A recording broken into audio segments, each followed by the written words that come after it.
இன்று திறந்து வைக்கப்பட்டது. அதே போல நார்லப்பள்ளி ஊராட்சி முக்குநத்தம் கிராமத்தில் சட்டமன்ற உறுப்பினர் நிதியிலிருந்து பல்நோக்கு கட்டணம் கட்டப்பட்டு இன்று திறந்து வைக்கப்பட்டது என்பதை தெரிவித்துக் கொள்கிறேன்.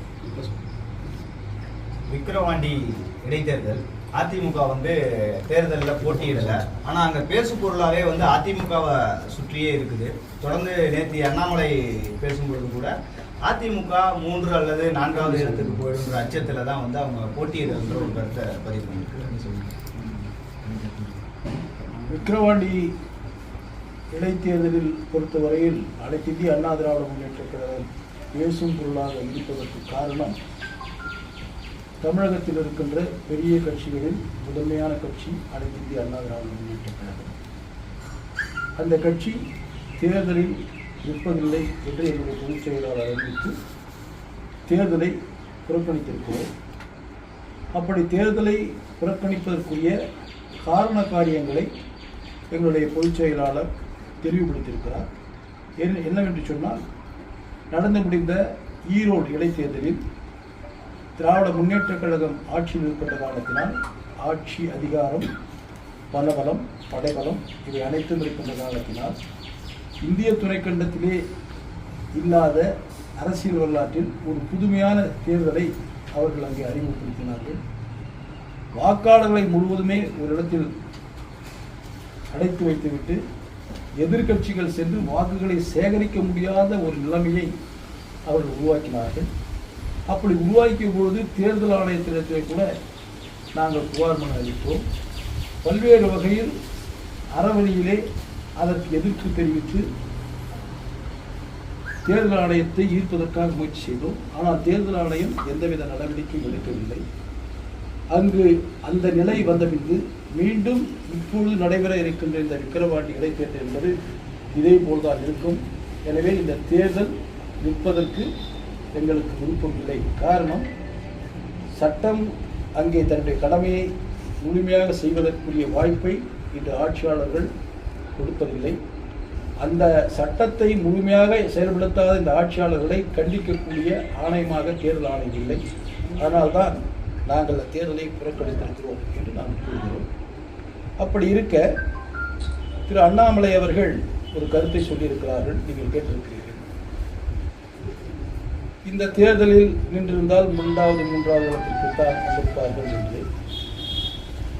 அவர் அரசியல் ரீதியாக அனுபவம் இல்லாதவர், பக்குவப்படாதவர். இதை அவரிடத்திலே நான் கேட்கிறேன் உங்களின் வாயிலாக.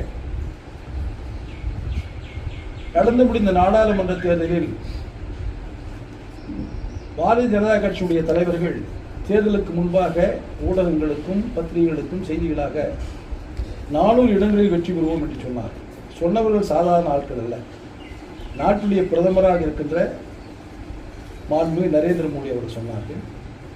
2ஆம் நிலை தலைவராக இருக்கின்ற அமித்ஷா சொன்னார்கள், ராஜ்நாத் சிங் சொன்னார்கள். இப்படி தொடர்ச்சியாக அந்த கட்சியுடைய தலைவர் நட்டா சொன்னார்கள். தேர்தல் முடிந்து பார்க்கின்ற பொழுது 2019 303 இடங்களை வெற்றி பெற்ற பாரதிய ஜனதா கட்சி 2024 240 இடங்கள் தான் வெற்றி பெற்றிருக்கிறது. அப்படி என்றால் பாரதிய ஜனதா கட்சியை மக்கள் முழுமையாக ஏற்றுக்கொள்ளவில்லை என்பது புலனாகிறது. ஒன்று, ராமர் கோயிலை பற்றி உயர்வாக 500 ஆண்டு காலம் போராடியதற்கு நாங்கள் வெற்றி பெற்றிருக்கிறோம். அதை முழுமையாக அதனுடைய ஆதாயத்தை அரசியல் ரீதியாக தாங்களே எடுத்துக்கொள்வதற்கு பாரதிய ஜனதா கட்சி முயற்சி செய்து பரப்புரையும் அப்படி கொண்டு போனது. ஆனால் அந்த ராமர் கோயில் உள்ள பைசாபாத் நாடாளுமன்ற தொகுதி என்பது பாரதிய ஜனதா கட்சி வெற்றி பெறவில்லை. மாறாக சமாஜ்வாடி பார்ட்டி 54,000 வாக்குகள் வித்தியாசத்தில் வெற்றி பெற்றிருக்கிறார்கள். இப்படி இருக்க வரலாறை தெரியாமல் எங்களை பற்றி பேசுவதற்கு அவருக்கு என்ன அருகதை இருக்கிறது? எங்கள் இயக்கத்தை பற்றி பேசுவதற்கு அவர்களுக்கு என்ன தார்மீக உரிமை இருக்கிறது என்று எனக்கு தெரியவில்லை. முதலில் அவர்களுடைய கட்சியினுடைய நிலைப்பாடுகளை தெரிந்து கொள்ள வேண்டும். அதை விட்டுவிட்டு எங்கள் கட்சியை பற்றியும் 3வது இடத்தில் 4வது இடம் வரும் என்பதை பற்றியும் பேசுவது என்பது அவருக்கு அழகல்ல என்பதை நான் தெரிவித்துக் கொள்கிறேன். இன்னொரு கருத்தையும் தெரிவிக்கிறாரு. திமுகவை ஏ டீம்னு குறிப்பிடுறாரு, அதிமுகவை பி டீம்னு குறிப்பிடுறாரு. திமுக வெற்றிக்காக பி டீமான அதிமுக வந்து இந்த தேர்தலை புறக்கணிச்சிருக்குன்னு ஒரு கருத்தை அவர் தெரிவிக்கிறார். அரசியல் ரீதியாக திரு அண்ணாமலை எவ்வளவு பெரிய அறிவிலியாக இருக்கிறார் பாருங்கள். 50 ஆண்டு காலமாக இரு துருவங்களாக இருக்கின்ற இயக்கம். அனைத்திந்திய அண்ணா திராவிட முன்னேற்ற கழகம் உருவானதே அன்று தலைவராக இருந்த திராவிட முன்னேற்ற கழகத்தினுடைய தலைவராக இருந்த திரு மறைந்த முன்னாள் முதலமைச்சர் திரு கருணாநிதி அவர்கள் அண்ணாவினுடைய கொள்கைகளை மறுக்கிறார், மறைக்கடிக்கப்படுகிறார் என்பதால் தான் அண்ணாவினுடைய கொள்கைகளையும் புகழையும் காப்பதற்காக புரட்சித் தலைவர் எம்ஜிஆர் அவர்கள் 1972 இந்த இயக்கத்தை உருவாக்கினார்கள்.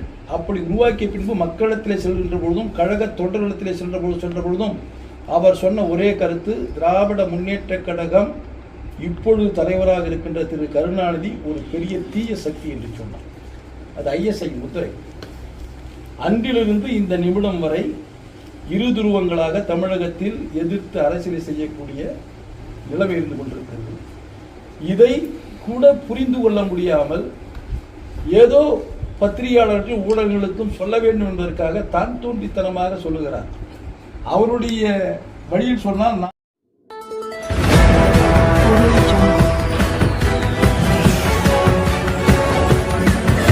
Audio